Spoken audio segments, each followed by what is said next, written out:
परोपकार। अब परोपकार क्या है? यह मानव शरीर जो मिला है, इस मानव शरीर को पाकर अधिक से अधिक दूसरे की भलाई में लगाओ।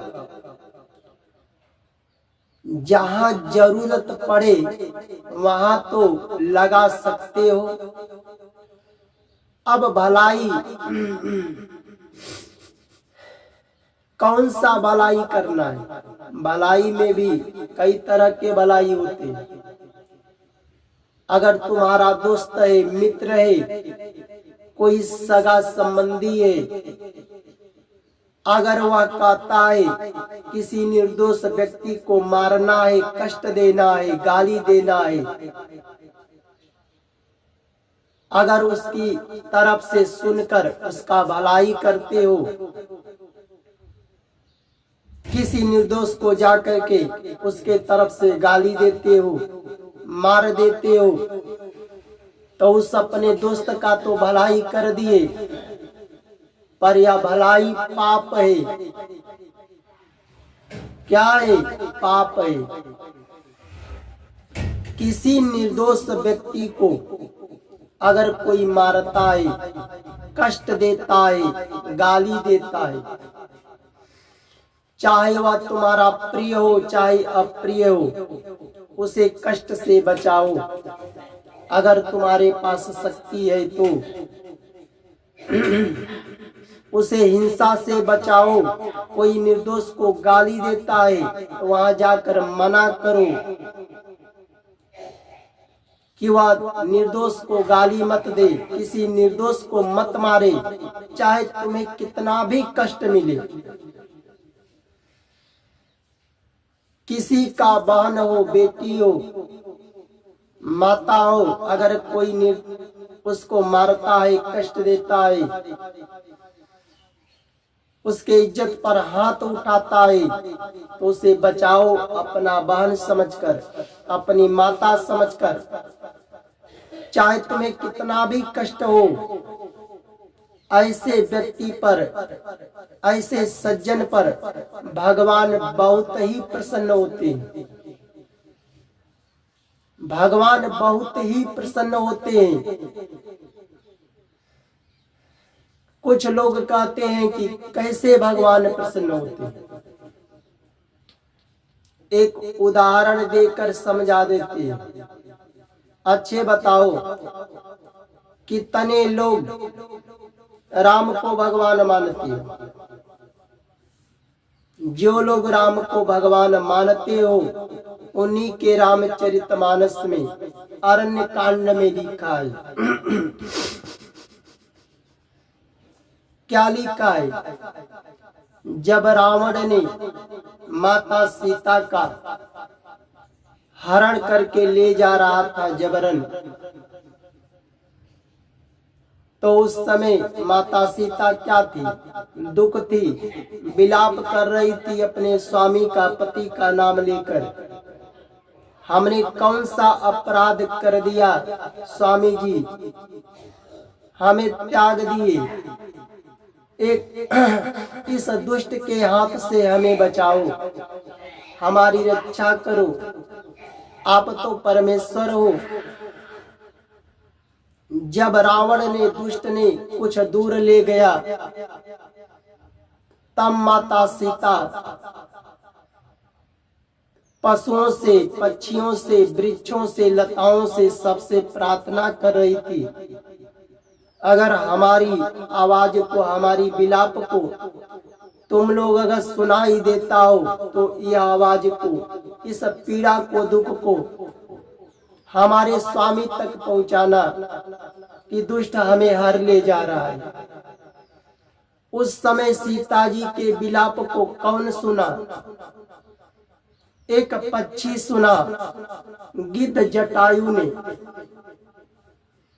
जब आवाज को सुना तो सुनकर जान गया कोई दुष्ट निर्दोष स्त्री को हरण करके ले जा रहा है, और मन में सोचने लगा इसका भलाई करने के लिए भाई वह तो पक्षी था, उड़ करके गया रावण के पास तक। कहा दुष्ट इस निर्दोष स्त्री को छोड़ दे, इस माता को छोड़ दे। समझाने पर भी रावण, वो तो उसी के लिए आया था, नहीं छोड़ा। तब जटायु ने उस रावण से युद्ध भी किया, भयंकर युद्ध किया, जितना शक्ति बल था लगा करके युद्ध किया।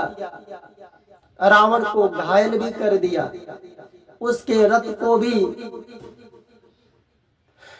तरस नरस कर दिए।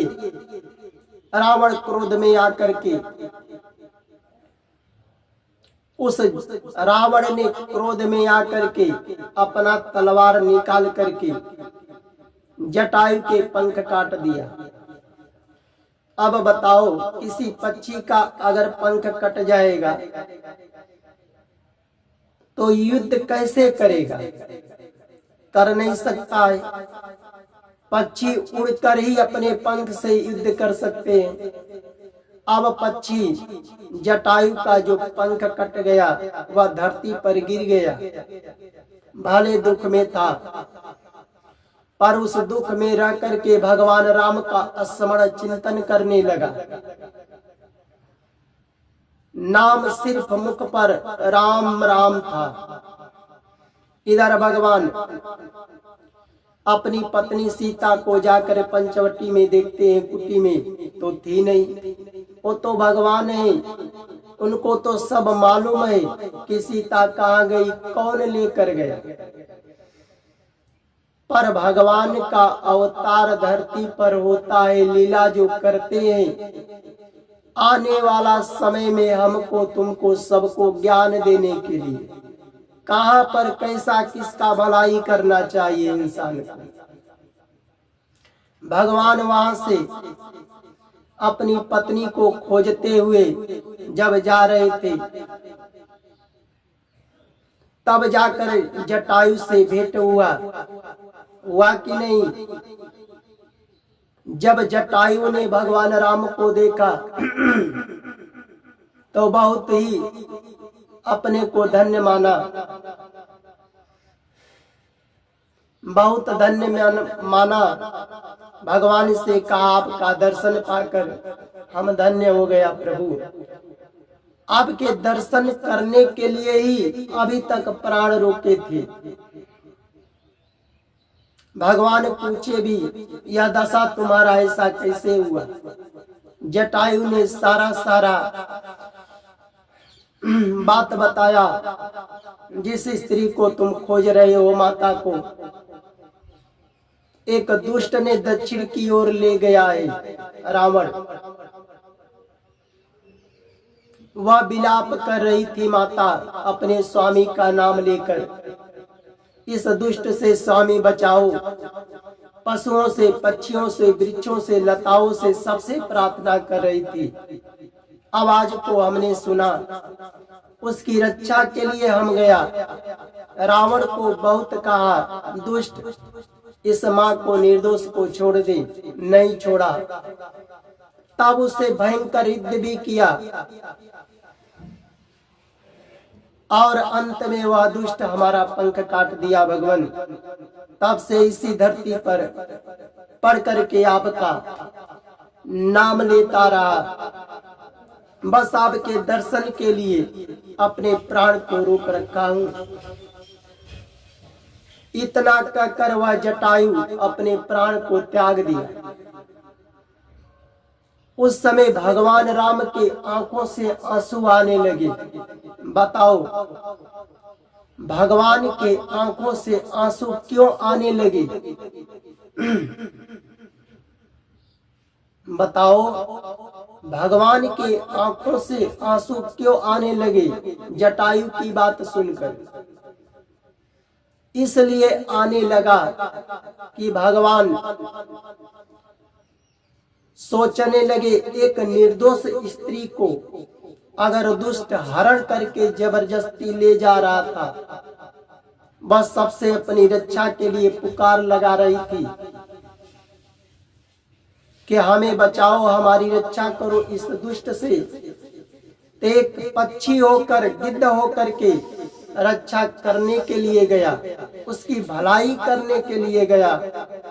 इसके पंख काट दिया दुष्ट ने और अपने प्राण को भी त्याग दिया।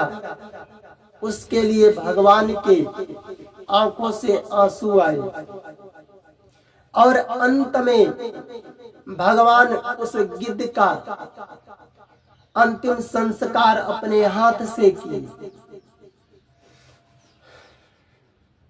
किए कि नहीं।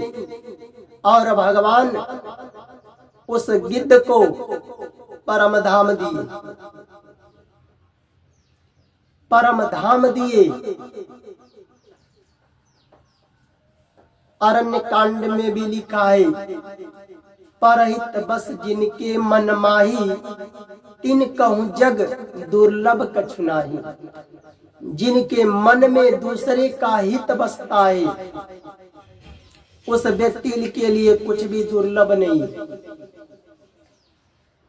अगर किसी निर्दोष स्त्री को कोई जबरदस्ती मारता है, गाली देता है, अगर तुम सज्जन हो, भगवान राम के भक्त हो, तो उस स्त्री को कष्ट से बचाओ। कोई गाली देता हो, वहां खड़ा हो करके कहो क्यों गाली देते हो। अपना माता समझकर, बहन समझकर। कोई इज्जत पर हाथ उठाता है उसके, तो अपना माता समझकर, बहन समझकर उसकी इज्जत को बचाओ। भले तुम्हें कितना भी कष्ट मिले, तुम्हारा अंत भी हो जाए, प्राण भी चला जाए। भगवान कहते हैं उस ऐसे कर्म करते हुए, भलाई करते हुए जो शरीर को भी छोड़ देता है, वह हरि के परम धाम को जाता है। इसलिए यह मानव शरीर मिला है, अधिक से अधिक दूसरे की भलाई में लगाओ। जहाँ करने योग्य है वहाँ लगाओ। किसी का, बेसहारा का, गरीब का, निर्धन का कोई जबरदस्ती जमीन लूटता है, कब्जा करता है, वहाँ खड़ा हो करके उसे दिलवाओ और कहो तुमने बेईमानी करते हो। चाहे तुम्हें कितना भी कष्ट मिले, कितना भी तुम्हें हानि पहुंचे, ऐसे भलाई करते हुए जो शरीर छोड़ देते हैं, वह हरि के परम धाम को जाते हैं। कुछ भी संदेह नहीं है। मैं नहीं कहता हूँ, भगवान के किताब में भी लिखा है।